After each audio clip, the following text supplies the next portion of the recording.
He got into my car, head down, wearing simple, weather-beaten clothes.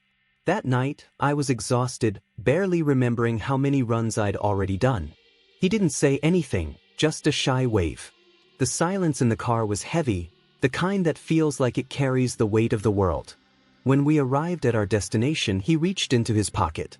I expected a crumpled bill, but instead he pulled out a handful of coins. One by one, he placed them in my hand, with a care that seemed greater than their value.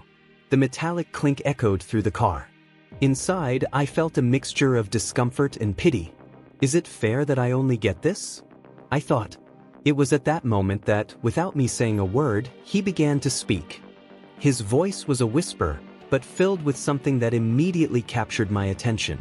And I had no idea that, within minutes, he would teach me a lesson about wealth that no amount of money could buy. His voice was low, almost a whisper, but filled with something that immediately caught my attention. He said he'd once had an ordinary life, with a house, a job, and a family around him. But somewhere along the way, he'd lost everything. Most people, when they fall into that abyss, end up giving up. Not him. On the contrary, it was precisely when he had nothing left that he decided to give what little he had left.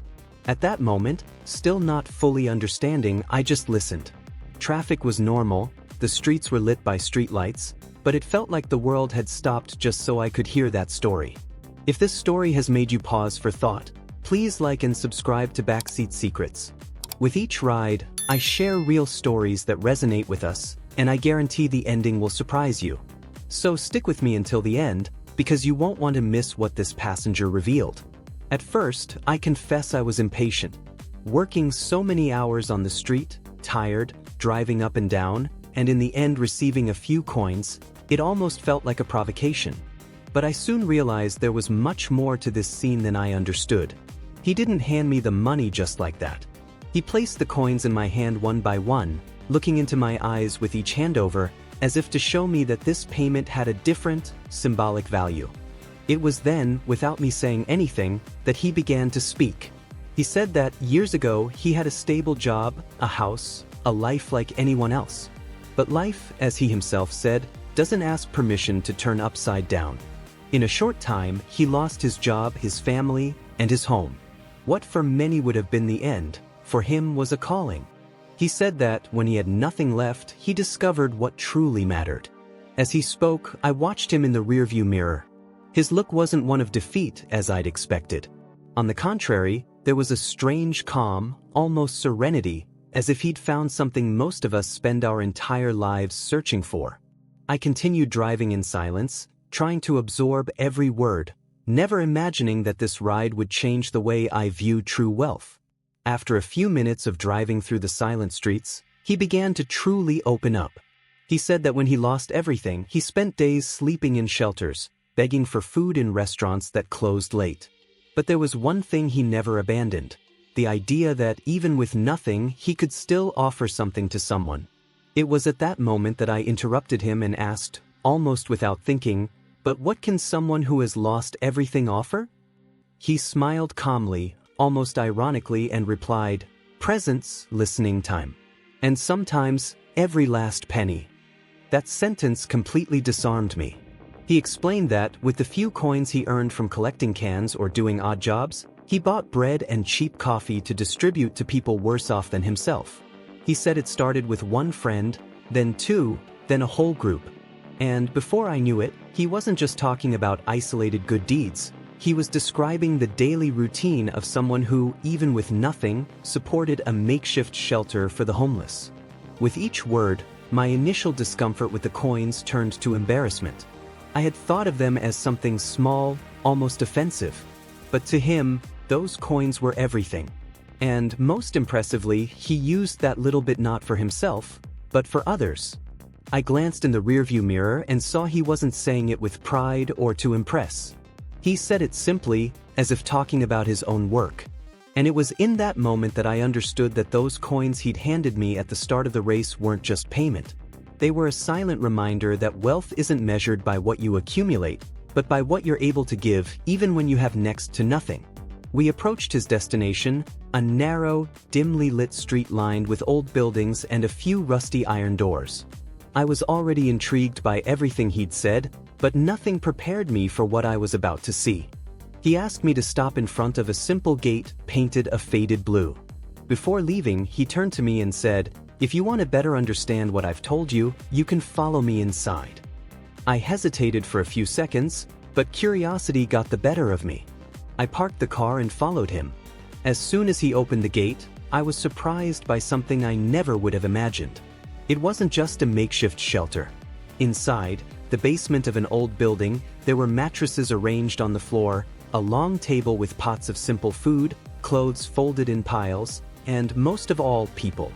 A blue gas heater occupied a corner, fighting the night chill. Entire families, children playing, elderly people talking. It was as if that space were the last refuge of dozens of people invisible to the city. He walked among them naturally, greeted by every face, every grateful smile. He wasn't just a lost man trying to survive. He was someone who had found a purpose. With what little he could scrape together, he kept the place running day after day. I stood there, watching, unable to say a word. He noticed my silence and simply said, "These coins you received aren't just payment. They carry the same value that sustains all of this. It's not about how much you have, but how much you're willing to share." At that moment, I felt a lump in my throat. I, who so often complained about the routine, the fatigue, the money that never seemed enough, was standing before someone who owned almost nothing and yet supported so much more than I could have imagined. It was impossible not to feel transformed after that. As we walked through that makeshift space, still processing everything we saw, he noticed my curiosity and decided to tell me where all that strength came from.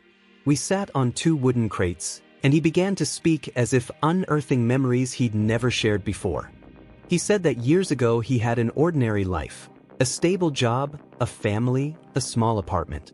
But everything changed when he lost his job and then his wife left him. He spiraled into debt, lost his home, and ended up sleeping on the streets. At first, he felt shame, anger, and despair. But it was one of those nights, lying on the cold ground of a square, that something unexpected happened. A man, also destitute, shared with him half a sandwich he'd managed to order at a diner. Half a sandwich.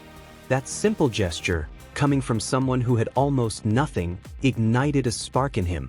That night, he said, "I realized that dignity is not in how much you have, but in how much you can still give even when it seems like there is nothing left."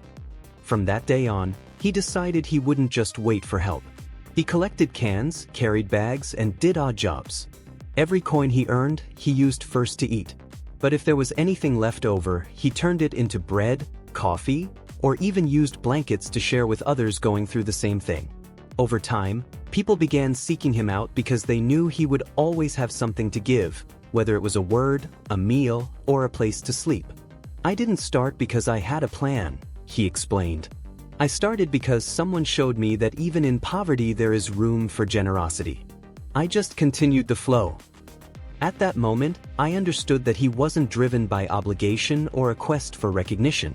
He was driven by a memory, by a simple gesture that changed the course of his life. And now, in a way, he was repeating that same gesture every night. When I got back to the car, my hands were shaking on the steering wheel. I looked at the coins in the console. For a moment, they seemed much heavier than they were worth. They weren't just change. They were a symbol. The symbol that wealth isn't measured by what you accumulate, but by what you're able to give even when you have almost nothing. I, who had so often complained about fatigue and bills, had just received a lesson from a man who, with almost nothing in his pockets, sustained a world of hope. That was the race that changed everything. Perhaps this is the kind of encounter that life puts before us to remind us that each day, each choice, can carry a much greater impact than we imagine. So I want to ask you, what is wealth to you? Is it in what you have saved, or in what you are able to share? If this story touched you in any way, please like and subscribe to Backseat Secrets. Here, every race holds a secret, and every secret has something to teach us. And now I want to hear from you. Have you ever experienced a moment that changed your outlook on life? Comment below, because I read every story. Thank you for sticking with me until the end of this story. And remember, your next race could be the one that transforms you too.